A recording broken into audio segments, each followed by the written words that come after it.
So I'm excited. I'm excited to be here. First, I'm honored and humbled that Nora Lynn brought Charlie and I here, and to be with such wonderful speakers and business and thought leaders is really an honor and very humbling. So yeah, I'm still excited to be an SEO. So first thing I want to ask is, who on a regular basis practices SEO, or at the very least works with somebody directly that handles SEO? Well, there's got to be, I hope there's more than that. We're in trouble. We're doing a full SEO talk and nobody does SEO. All right. Now, in addition to that, who, if I start talking about the zoo animals, panda and penguin, are aware of what that is? Again, I really hope you're just tired from lunch. But if not, I'm going to let you know what those things are anyway and how we can kind of handle those things. So, for anybody watching the weather here in the Philippines, what the weather looks like, not so great, right? Same thing in Miami. We got an impending hurricane we're kind of looking at, and I'm here to play kind of weather forecaster of what's happened in the past and a little bit of what you can prepare for in the future. And it looks a little bit like the weather forecast both here and in Miami, probably a little something like that. Not so great. So everybody's loves hating on SEO now that social media is the big new thing. I agree, totally agree, social media is very important. But SEO is still a big part of the mix. SEO is what allowed me to be here, halfway around the world. I'm still really excited about it. Certainly get to take my fair share of flack, and I think everybody else who does SEO takes a little bit as well. But ride it out. If you make it through the storm, there's still lots and lots of opportunity there. What is shifting is there's a whole lot of shrinkage in organic search. Google just went to 7 results instead of 10 for organic results. They have the personalized search and localized search and image search, all things universal search, pushing down below the fold, down into this area where only maybe 1 or 2 organic results are left. So that real estate becomes much more competitive. The cost per click for the keywords associated with those is going through the roof. So you really have to be competitive and know what's going to help you to maintain those positions and maintain that traffic. Anybody here who's suffered more than a 20, 30, 50% loss in traffic? You have not weathered the storm then, apparently. Yes, okay, we have one. So I will give you some tips on how to get back, hopefully. I have certainly suffered those, unfortunately. I wish I could say I didn't. But so we're going to look at a little bit of the weather reports that Google gives us now. They're providing us with more information than they ever have. Some of that information is not real useful, and you really have to be able to look through that and say, what are they really saying here? What really is important with regard to these updates? Understanding the difference between penalties, filters, and bannings. This is very important. This terminology gets thrown around a lot. Everybody says, I got banned in Google, and that's not always the case. There's different levels of penalties, filters, and bannings. We'll talk about that. The updates to 2010, and then 11 and 12 being Panda and Penguin. Panda was more engagement focused and on page, and dealt more with users on your site. Penguin is going to be more off page focused. There's certainly some carryover with both, but Penguin was more off-site oriented, link oriented, social media oriented. And then we're going to look at tips for both. Tips to improve your engagement so that you can survive the Panda updates, Penguin updates, and then all future zoo animal updates. So a Rube Goldberg machine, and the board game Mousetrap was my favorite example of what's called a Rube Goldberg machine. And this is what I think of when I think of the Google algorithm. I think I'm trying to get users to convert, and that's my mousetrap. And I'm building backwards from that mousetrap and trying to understand all the bells and whistles that Google's doing here. All the things that are incorporated with the algorithm. I don't need to know all the math involved, but I need to know what I can do to make sure that this machine's running and that I stay on top of the search results and capture those users. So you can't stay on top of everything. This is one of Google's weather reports here. 86 changes for June and July. On average, Google's doing about 1 update per day. So we're looking at just a couple zoo animal updates, and there's 1 a day going on. So we don't know, we're never going to know specifically exactly what's going on, but we kind of have to be able to roll with the punches when you do have those big dips, or when something new is coming along. So you can track these. SEO Mods has a great algorithm, if you really want to get into it, change history page where you can go back through the entire history of changes. If you really want to make your brain bleed or your ears bleed and get very in depth, you can read the patent papers and what they're doing with changes there from SEO at the C. I'm going to spare you all of that and just give you what you should probably be paying attention to, the highlights of this. And this is what it is. The search quality engineers, Matt Cutts and team, are always going after the black hat guys. The black hat guys are always going after the money, and they're trying to prioritize their, the search engineering team is trying to prioritize what they make changes to based on what is impacting relevance the most. And it's usually these black hat guys that are down here spamming and jamming the search engines and trying to make money by ranking high with very short-term tactics. So if you're aware of what the short-term tactics are, you can say, hey, that's what they're going to go after. Directory links and this kind of link and that kind of link and this kind of content isn't going to work anymore because they're abusing those techniques. And I run across people all the time that think, oh, Google's not that smart, you know, they're never going to catch me, etc. Of course, those people are paying the price. Google's got the smartest people in the world and billions of dollars. They have lots of smart engineers. They know exactly what's going on, and they're going after it. For a couple of years here, they were saying, don't buy links. They're warning everybody, don't buy links, don't buy links, don't buy links. Well, now Penguin was the solution to that problem for them, and they said, you know what, this isn't going to work anymore, and a lot of people really suffered dearly for that, myself included. And some of them weren't even purchase links. It was just what they're deeming over-optimized. So not just necessarily black hat things, but just kind of over-optimization. So I want to step back for a minute and cover this issue of penalties, filters, and bannings. Firstly, chances are your site didn't get banned. A banning is if you've been doing the darkest arts of techniques and blog spam and log spam and content farms and scraping all in one place. You're what Matt Cutts would call a Grand Slam spammer. And if you're a Grand Slam spammer, you probably get your site banned into eternity, into oblivion. You should start all over. That's it. From there, we have filters and penalties. Penalties can be either algorithmic or they can be manual. If they're manual, either way, they usually are in the range of 30 to 120 days that you'll suffer those penalties and those penalties. And it may, if it's a manual penalty, require that you take some action, show that you've made some changes, and do a re-inclusion request. A filter does not require a re-inclusion request. You don't have to go into Google Webmaster Tools. They're probably not even going to respond, or they're going to say, hey, this wasn't a penalty. This was just a filter. So that's what a filter is. That's the most common thing. That's what most of Panda and Penguin is. There are some penalties associated with it, but they're a little bit more few and far between. So when you come across those filters, there's a saying, you've probably heard there's no crying in baseball. Well, there's also no crying in SEO. Just because you don't think you were spamming, you could be over-optimized. And I hate the term. There's no such thing as over-optimization. But Google's saying, okay, if you're doing something that's unnatural, as deemed by us, we reserve the right to penalize or filter your site. So it's their world, and we're really just playing in it. So some of these negative signals is what I would call them that result in over-optimization. This can be a variety of things. This could be that you just got really, really core anchor text to your core keywords, or really, really specific anchor text to your commercial keywords.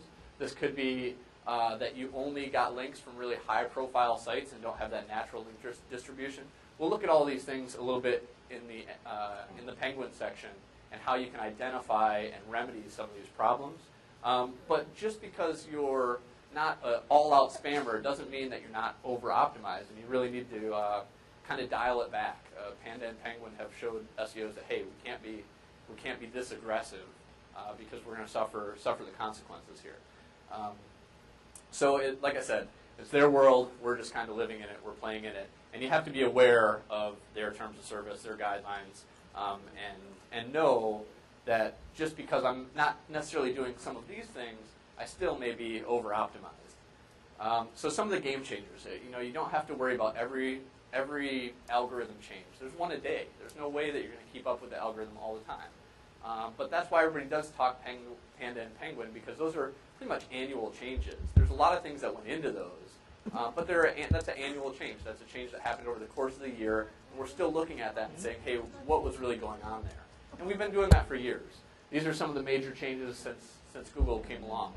They started with just on-page factors, and they moved to links, and they had the Florida update, the fresh crawl where they started incorporating fresher results into the search engine, and on from there. You can see to about the point we are here now. If you really want to go into all of these and know the complete history, there's a great. I have a video at Market Motive with Dr. Pete here where I've swiped a couple slides here. SEO Moz has the great history of the Google updates. They're kind of archived now, and here are some of them. I like kind of seeing Google's growth here along with the changes. So this is, I'm going to start at about 2003 and just go briefly through some of these. Florida was one of the first big updates that people who were doing it then will still kind of shudder and cringe a little bit when you talk about the Florida update. No follow was one of the first attempts at controlling link spam in 2005. So they've been telling us since 2005, no buying links, guys. And everybody was doing it. It worked. We did it because it worked. That's the main reason we did it. And now it doesn't. So it's time to dial it back a little bit. So some of the other changes, the supplemental index was the first time they looked at site's index and said, hey, these pages aren't any good. We're going to throw them into that supplemental index. And that's kind of still what's happening with Panda. They're saying, hey, these pages are in the index, they're ranking, but people really aren't engaging or interacting with them. So we need to throw those ones out. And that kind of started way back in 2006 with the supplemental index. So this isn't something that's brand new. All of these changes aren't brand new. We were aware of them. We had some warning, just like you do with a storm. But some people just weren't prepared for it. So universal search, another big change when you start getting product feeds and shopping and images into the search results. And you can see the growth here. I like tracking the growth along with these changes. And so right up till about 2009, 2010, the changes were slow and few and far between. But now they have so much money and so much engineering talent and so much information that the changes are just staggering. We're into 2011 here without even touching on +1, which really has been fairly neglected to date. I think that's really where the opportunities are, is in exploring that, and there's certainly a discussion to be had there. But this is where we're at. They're at $600 a share, and they have all the engineering talent in the world, and they want relevant search results. They also want to scale their operation and have new sources of revenue, and they're doing that by pulling in different areas, local, going into social, etc. But this is where we're at. So let's start the Penguin and Panda discussion. So I'm going to start with Panda. Since it's a little bit older, we have some more information on this. We've had a chance to kind of study it and say, hey, what happened? There's been some recoveries.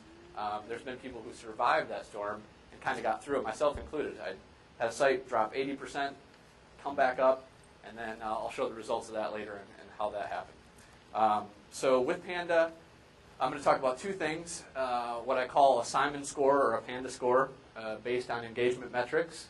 And then the case study I actually pulled out, it's at the end of the presentation if you'd like to check it out. If I have a little bit of time, I'll discuss it, but I don't think there was going to be quite time for that, but I'll leave it in for if you review the presentation after the fact when they send it out here at IMAP. So we've had a lot of Panda updates. We're on Panda 3.9. It started February 23rd was the first Panda of last year. And what Panda really was, Jonas Weber was one of the search quality team in Europe. And so Matt Cutts trained Brian White. Brian White trained everybody in Ireland. Everybody in Ireland, including Jonas and a couple other folks, kind of passed that on through Europe and throughout the world, really. And Jonas has since left, so he's a great place to get information because he's not still under the control of Google to be more politically correct. He can kind of say what he wants for the most part. And what he said was, it's the best Google update yet because they've outsourced the decision to the user. And what that means to me is rather than using link metrics and social metrics, they're using on-page engagement metrics. And they're saying, okay, Just because you're ranking doesn't mean you deserve to. If the users decide you don't deserve to rank, you're going to kind of you're going to revert back. You're going to fall back to 0. So the Panda update originally happened, like I said, between February and April. It was targeting all of the content farms. So there was a lot of sites that had a lot of link equity, and they're like, hey, we can just write a bunch of articles, slap it on our site, put some ads on it, and make some money. Well, those articles were kind of crappy. And those people with the content farms made some money, and then they built a company. And I'll show you the graphs later of how much these sites suffered because they weren't focused on the user. They were just focused on ranking. And that's what people don't like about SEO. That's what people hate about SEO. The truth about SEO is good people do it. They're just creating an optimal website. They're trying to optimize what they do have and make the most out of it, not trying to take advantage or mislead or misrepresent what they're doing with their website. So who lost out? All these guys. These were the guys that lost out. Look at these traffic drops. Can you imagine if you ran a business and all of a sudden, I mean, CNN or any of the news stations, can you imagine if you lost 80% of your web traffic overnight? I mean, these are newer guys, but it's still like, these guys, I'm pretty sure, I don't know how many of these are still in business a year and a half later. I'm guessing a lot. I wouldn't want to be working there. I certainly wouldn't want to be SEO. And these are the guys who didn't pay attention to the weather coming. They saw, they knew, and they just said, you know what, we're not going to pay attention. And even the people who paid attention didn't know how severe it was going to be. They were preparing for a Category 1, and it was a Category 4. And so this is what happened. This is one of them. You can see it's really, really painful to lose that type of traffic. Now here's another graph. These are some of the folks who lost out, as well as one that came back. So this is the Panda region in here, and this is Hub Pages. And they came out and they did a whole case study on what they actually did to come back from this. And a lot of that was just reducing some of the redundant content. And I'll go into some of the tips for improving engagement in just a moment. Mainly the Panda update was going after sites that had long-tail traffic with no engagement, low content pages, low quality pages, sites that had too many affiliate links they say aren't providing value, aggregated or auto-generated content, and just kind of redundant articles. If you're writing 10 articles about the same topic, you can probably consolidate that to one article. And the factors that it was based on was these. They're validating that SERP position. So if you pop up, you get what I'll call an audition period, and we'll talk about that in a minute. And it's based on people clicking through on your site, and how long do they stay? Do they hit the back button? This sort of thing. So if you had some of the negative validators, someone clicked on your search result and then clicked back and clicked on somebody else's listing, that's what I call Pogosticking, and that's a negative validator, or certainly not a validator. A positive validator would be coming onto your site, going to a second page, long time on site, repeat visits, etc. So what did the Panda update involve most? More human, less machine. And that's based on engagement and relevance. So I'm going to step back for a minute and say, I think the people here have great websites. You know, there's some business leaders, some very large companies. You have access to creating that great content. So I'm going to spare you the "you need great content" speech and leave that to whoever is on that topic. And I'm just going to assume that you have that. So I'm going to assume that you have the ability to do link bait and infographics and content distribution, and you have a PR team, et cetera, et cetera. I'm assuming you can create a site like this. Something viral, something fun, something witty, something different. Dating is huge in the U.S. It's tens of millions of dollars. So to rank for those terms is obviously very valuable as well. These guys had a great ploy. It was, instead of eHarmony, they were zombie harmony. And it was a great way to get links. People came into the site and interacted because it was fun. It's not like a real interaction, but it was fun, right? And it got all kinds of links. Look at this here. Mingle 2 got just that area, and then they did several other things like this. 10 reasons it would rule to date a unicorn. Okay, kind of corny, but great content. You're going to click through on that, you're going to read it, you're going to spend some time. So they got links, they got authority, they got all this other stuff that helped them to rank better. Another good example is the blog at OkCupid. Another great example of creating some really top-level content. So we're going to make this assumption. So after you create this content, it's launch day, when you launch a project like this after months and months and months of work, it's kind of like an audition. So I like to use the kind of American Idol, not that I even watch the show myself, but people wait in line and hours, lots of work goes into this audition. And when you finally get the audition, you're going to be judged on a lot of different factors here. Your on-page quality, your off-page quality, all this stuff. Like I said, I'll spare you the details. But when you get there, you're going to pop into a random position in the top 10, and you're going to be validated by the users that come in. And you need to be Jessica Sanchez and not William Hung. So that's kind of what it is. So if you're William Hung, you're going to have low engagement. You're not going to make it through the audition. And what happens is you pop into that spot, you get some traffic, you have a low time on site, high bounce rate, etc., and you drop down to Nowheresville, and that's the end of it. Really, really disappointing. It's disappointing to not rank for something. It's even more disappointing when you're like, oh my gosh, we're number 3. Now we're nowhere. So in order to kind of pass the Simon test, here's the acronym I like to use. Your site has to be fast and authoritative. You have to be relevant to the user's intent. You need to have those metrics of engagement be high enough that you retain the users, that whatever they deem high enough for that particular result is where you need to be. Your on-page quality score, are you using your keywords, traditional SEO, and then all the new stuff, +1, your click-through rate on the search result, all the stuff that's just come out in the last couple of years is kind of the extra to that. And if you don't think they're using data from Chrome, just look at the results for market share in the browsers. They're tops now. They're right up there. They have plenty of users to validate data with Chrome. So engagement metrics. This is what you're really looking at. When you go to actually change something, this is what you're measuring to make sure your website's improving and not going down. Your pages per visit, average time on site, and bounce rate. These are the best 3 metrics you can really look at for seeing if you're improving engagement. So I mentioned Pogosticking before, and the idea of Pogosticking is you go to the search result, you search for something, you click on that result, you go back, and you see block. If you get too many of those blocks, you're William Hung. You're not passing your audition. You're going back to 0. Do not pass go. Do not collect $200. So overall, you're going to pay attention to these human quality guidelines. You have to have a high Simon score or Panda score or whatever you want to call it. And if you have a low enough Panda or Simon score, it can kill your whole site. Not only will it just kill that page, it can tank all of your rankings. And that's why I say it's a filter and not necessarily a penalty, but it can really do some damage. So what can you do? If you're business.com and you see a loss like this, where do you start? What can you actually do? Google says this. That doesn't really tell me a lot. This is what I say. These are the tips that I would use for improving engagement. What I call Cobb Analysis is really at the core of SEO. And what Cobb Analysis is, I'll cover Cobb Analysis in a minute. Sending consistent signals. Actually, I'm going to go through these each individually, so I'll skip that one. When you go into Cobb Analysis, and I speak about this a lot, is competitive intelligence, is choosing your keywords, really at the heart of SEO. There's only 10% of phrases that are transactional. That's that mousetrap. Those are the people that convert. That's what you're looking for. That's the traffic that you can't bear to lose.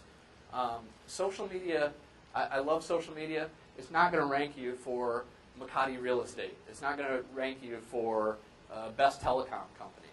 It might help. It's a piece of that puzzle, but that's an overall SEO strategy. These are overall SEO strategies. $10 cost per click keywords. It's hard to get somebody to link to you or to do some social media around data recovery or mortgage rates. It's possible. It's part of the strategy, but it's certainly not the entire strategy. So Cobb Analysis is picking these winners and losers, picking those transactional keywords, and looking at the words that really convert. So the way that I do this is benefit. So keyword Cobb Analysis is keyword opposition to benefit ratio or analysis. Opposition is how competitive a search result is. Benefit is a function of how beneficial it is to your business, your profit margins, etc. And then value of the number 1 ranking, being not only the search volume, but the cost per click associated with that. So it's great to rank for a bunch of pop culture ideas and television phrases, but those are 10-cent keywords. Data recovery, on the other hand, is a $10 keyword, and you really need to account for that when you're doing your analysis. So there's some great tools to do this. I have some articles and such, so I won't go too deep into that. The opposition side of it, I really like the SEO Moz keyword difficulty score tool, and this kind of shows all the different metrics involved. Again, a little more than I want to cover today. Second thing you can do is send consistent signals with your sitemaps, with your robots exclusion, with the quality of your website, with your link strategy, with your social strategy, with the way that you push users through your website. Everything has to be consistent, or the search engines are going to get lost, users are going to get lost, and you're not going to pass these things. Quality over quantity. It used to be you could just throw everything into the search index. Now that's not quite the case. Here's some tools. I'm going to start going a little bit faster because I know I got about 40 more slides. But these will all be in here, so bear with me. I love to do fast slides so that you can go back through and review these after the fact. But my apologies if I go a little fast as I'm going through. Improving user engagement. These are all the ways that you can really do it. You have to focus on guiding the user through your website, making sure that that time on site is going up by the way that you arrange your site. If you want some great information on that, Seth Godin did this years and years ago. The Big Red Fez, how to make any website better. Really, really great advice. There's also a WordPress plugin based on this idea called What Would Seth Godin Do? And essentially what it is if you search and come into a website that says something to this effect. This is one of my websites, actually. I noticed you came in searching for online Forex. We think you'd like to check this out. So it gives them a direct path. It acknowledges it and says, hey, we know that you're looking for this. We think this is the best fit. And it's a little bit of work. It's a little bit of referral targeting. But it makes a huge difference. It gets that second click every time. This made such a huge difference in this website. It popped us into that audition phase and made sure we passed after we had failed a couple of times. So you can also redesign. If you lost out big time, you can redesign, start all over, kind of hit that reset button and move to subdomains, move to a new domain. Obviously, that's a heck of a lot of work. So the engagement factors that we're going to look at. These are the ones I mentioned before. This was the change after I lost to Panda. We did a redesign, and this was the change in the metrics. So we got 0.4 more page views on average, about 30 seconds more time on site, and reduced our bounce rate by 6%. That was enough to bring back all of our traffic. So we lost 80% of our traffic, made this change. Just that, it looks kind of insignificant, but 80% of traffic is not insignificant. The last thing you can do is delete and remove old pages. If they're not getting that time on site, if they're low value, get rid of those, and then wait for that re-audition period. It can take 2 to 3 months, so SEO is not a short-term strategy. You really have to be aware of all of your other goals with all things marketing so that you can tie it into your SEO strategy, because it can be months between just an audition period, let alone trying to climb up the rankings, and then you get there and fall. It can be very disheartening, so you have to be prepared for the kind of long-term strategy. So those are the 8 things for Panda recovery. This was the case study I looked at, singles.net versus OkCupid. It really helps to look at a couple sites that you know were impacted by this sort of thing. And you can see singles.net didn't do a good job. OkCupid still suffered a little bit. It was a very aggressive industry, but they managed to come back. Same thing with Hub Pages, and they have a case study on how they managed to do that. So these guys lost out. This is what happened overall in Panda. This is what it looks like to beat the Panda. You can come back and you can beat the Panda. This is what happened to me. But then along comes the Penguin, and now we have the Penguin, and oh boy, here we go again. This is what my site looks like now. So I'm back at it again. This is what happens. I'm not one of those algorithm chasers. I really am not. I wasn't buying links. I had run a site links was really what did this. And it managed to kill this much of the traffic. So you have to be aware of these things that can really cause this storm. Because this, I guarantee you, this is going to cause a storm in your business and in your company.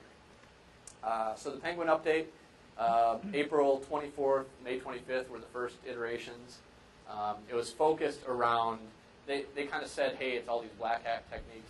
But it was really just over-optimization a lot of times. It was people using article directories and web directories. And those things that were kind of on the fence, they said, we don't like these, but they never said, hey, don't do this. They said, hey, don't buy links. But they didn't really say, hey, article submission sites aren't that good. They didn't say, here's the list of. So we didn't really know where that line was, and some people went a little bit over that line. And you might have got the Google warnings in Webmaster Central that say, you've been doing some questionable things, you need to clean up your site. If you did get those, now's the time where we're starting to kind of clean up those backlink profiles. So Penguin can be one of two things. It can be a penalty or a filter. If it's a penalty, it's not a manual thing. Either way, it's not really a manual thing, so it doesn't require a re-inclusion request most times. It's a site-wide problem, though, and it's periodically updated. We've only seen a few updates so far. The filter, you may have dropped a couple spots. You may fall 5 spots, lose a little bit of traffic. The penalty, you're going to drop 100 spots, and your traffic's going to be down quite a bit. It's going to look a little something like this. WordPress MU was not a spammy site. They weren't doing all kinds of black hat techniques. They were providing an open source platform for multiple users. They were, however, a little bit aggressive with their marketing, and they had site-wide links and that sort of thing. So they managed to recover, and this is what they documented the whole thing here. They've been one of the few cases of recovery as far as Penguin goes. And what they looked at was site-wide links, anchor text ratios, and this sort of thing. This is what they looked at. This is what you can do for Penguin. If you run into this, even if you haven't run into this yet, you should probably do these link checks just to make sure that you don't run into it. It's really painful to lose the traffic. You want to be proactive. So what they changed was anchor text ratios. They had a bunch of site-wide links. They changed that, and they managed to recover here. So root linking domain check is the first one you can do. Basically what you're going to want to look at is how many of those sites linking to you are still indexed. There's some tools to do this. I have all these resources again, so don't if you miss something, don't be too afraid. It'll be in the resource material. Anchor text check. For a long time, we targeted specific keywords with our anchor text linking. Well, if you had, whatever your commercial term was in that hyperlink all the time, you're going to have a profile that looks like this. All your exact match phrases, and not a lot of other things like your brand URL or an image or click here. And you need kind of a more natural looking distribution. So these tools will help you look at that distribution and say, are we using just our keywords, or is it somewhat more natural? Secondly, site-wide links. This was a powerful tool for a long time. This is what got me. I had friends that would link to me, and they'd link to me on every page of their site with the right keywords. Was it aggressive? Yeah, I guess, but it worked. Nobody at Google ever said, hey, don't get a blog roll link, or don't do a site-wide link. But now, obviously, it's not a good thing. So I had to go and take down all those links. I had to identify them, and take them down. And now I got to wait for pretty much a new audition with Penguin to hope that comes back. The best way you can find these, Webmaster Central will tell you how many site-wide or how many links you have from a given site here. If you see these kind of numbers, they're probably site-wide. You should probably have them change that to just a single link, or at least reduce the number of site-wide links. Authority links. This is a surefire sign of buying links a lot of times. If you have all PageRank 8 links, you're probably buying links. It's going to look a little bit something like this. It's not going to be natural. You're just going to have low quality, you're going to have all your links over here instead of a natural distribution like some of these. The tool to do that, Open Site Explorer, great tool. Can't say enough good things about the SEO mods. Link diversity. Some people were just using a single type of link outreach to power their backlink profile. I always like to say that links are to SEOs what snow is to Eskimos. There's not just a link is not just a link is not just a link. There's lots of different types of links. I've identified at least 12. There's probably more that we could make an argument for. But ultimately, you need to have that natural-looking profile. That looks kind of natural. That doesn't look natural. This doesn't really look natural. That looks natural. So this is what we're looking for. You can go through and kind of categorize those links and say, hey, we were only getting directory links. We really need to go out and get some other types of links. We were only getting reciprocal links. We need to go get some one-way links. You need to be able to identify and get a distribution of these different types of links. Finally, the link velocity check. If you have a growth profile that looks something like this, they're not going to count this. They're going to stop counting those links, and it's not going to work. So you need to be aware. Unless you're doing something really aggressive, you're probably not going to have this type of growth anyway. If you're doing something natural, you're probably not going to have to worry about that. So the tools associated with all these things, again, these will be in the presentation. Those are the 6 link checks. And then the solution to this is you got to go and start doing reverse link building, which is very counterintuitive as an SEO to go back and ask somebody to take these links down that you've been asking for years. But that's the idea of link pruning. So those are the 7 link checks. At the end of the day, all things SEO are going to be these 4 factors. I like to call these the dimensions of SEO. Where you're going to want to focus your effort is on improving the quality of the page, your keyword being relevant to the specific keyword that you target with your Cobb analysis, or when you determine what you're actually targeting, the overall authority of the domain, and then all things offsite value.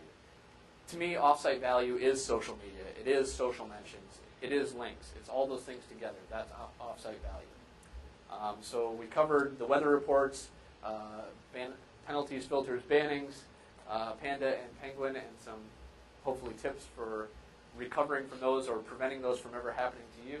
And hopefully you'll be able to play weatherman and make it through the storm. That's it for me. Thanks for having me.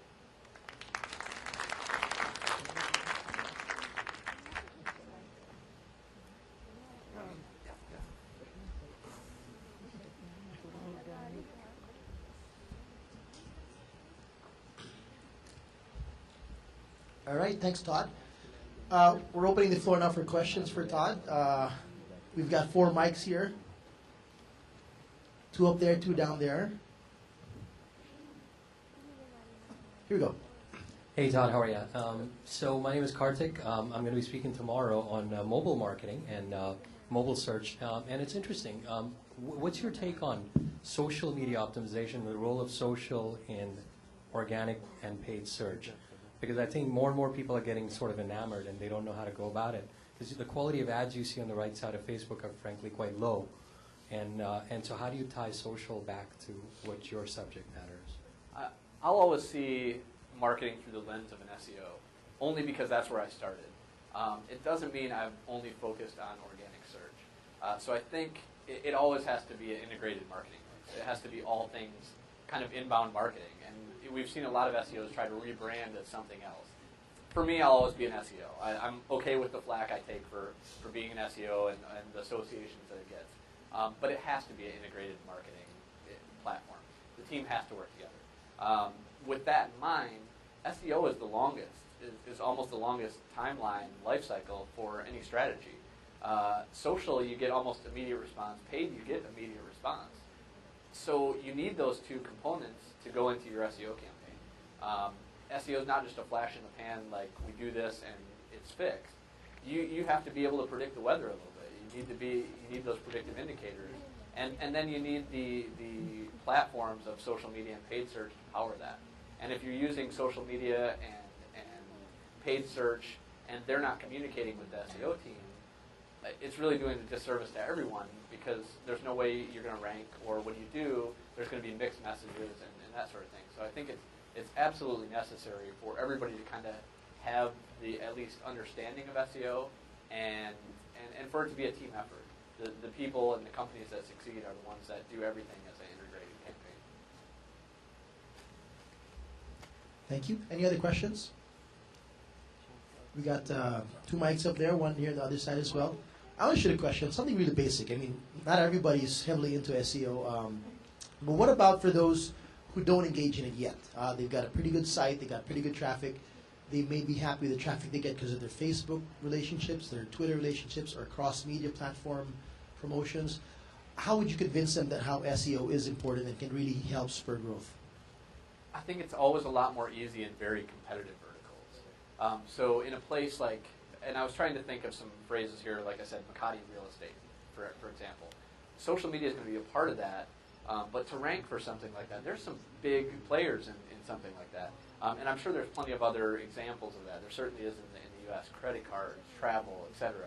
There's a dozen different companies vying for those opportunities in organic search, and it's not free traffic. I think the misnomer has always been, hey, it's free traffic, anybody can get it. So I think the advice to someone getting into it is, one, you have to find somebody you can trust, which is hard to come by, frankly, in SEO. SEOs don't have the greatest of reputations for a variety of reasons. But it starts with education. It starts with, hey, these are the principles that actually work. This is the stuff that's proven. This is the stuff that's on the edge, and we need to not be there. We need to, at the very least, you need to be aware of the things that you shouldn't be doing, so that you don't incur a penalty or a filter, those sort of things. And then you have to be aware of what you're doing with those other campaigns with social and how that can impact and help SEO. So a lot of times, social folks think SEO is easy because social is impacting SEO.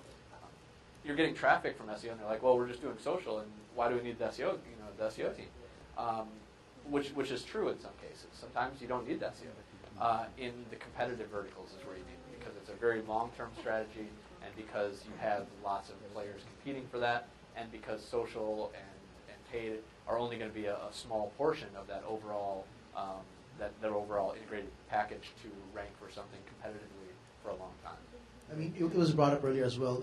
What about Facebook? I mean, how do you see that? We're pretty high up there in terms of users on Facebook worldwide. Talking about the Philippines, how will they eventually really, make paid advertising, paid search results be effective and relevant to, let's say, someone checking out my friend's site and I'm reading them. I see on the right side something that's relevant to me. How will that evolve eventually? How do you see it working out? Sure. I've just started dabbling in Facebook advertising myself. I've never really had a strong reason to do that, and Facebook necessarily doesn't impact SEO really in any way. Google's come out and said, hey, we can't use Facebook data in any way. That being said, you can leverage your Facebook network to promote something on your website, which then helps your rankings ultimately. So that's one way that it can impact that. With Facebook ads, I think it really illustrates the difference between Facebook and Google. With Facebook, we're there interacting with the site and with friends, and it is more social. With Google, we're looking for answers. And as an SEO, what I'm really looking for is that 10% of transactional terms. I don't want all those other informational queries. It's great if I get them. That's the free traffic to me. But what I'm really looking for is somebody that's searching for real estate options in Makati, buy cell phone service. These types of really transactional-oriented phrases, and I don't think that exists on Facebook. You don't go to Facebook and say, I'm going shopping for cell phones or for real estate or wherever else. You might get some tips on where to go, but you're not directly getting that. From Google, you are. You go to Google and you say, hey, I want to go to college education online. I'm looking to get more information about that, or I'm looking to buy a cell phone. And you can identify those with search queries. I don't think that exists, and I really don't think it will exist until Facebook has some type of search play. Until you can say, hey, I'm going to ask Facebook a question. Then I think we'll see some of that. But until that point, that's the main difference between Google and Facebook. All right, thanks for that insight. Anybody else want to ask a question before we move on? All right, let's give Todd a nice round of applause. Remember, he came all the way from Florida. He's got a pretty good basketball team there in Miami. Absolutely. And a pretty good coach as well. You're aware? Yeah. Eric Spoelstra, Filipino. You just missed him by a few weeks. But thank you, Todd. Great to meet you. And we'll see you around. Thank you. Okay.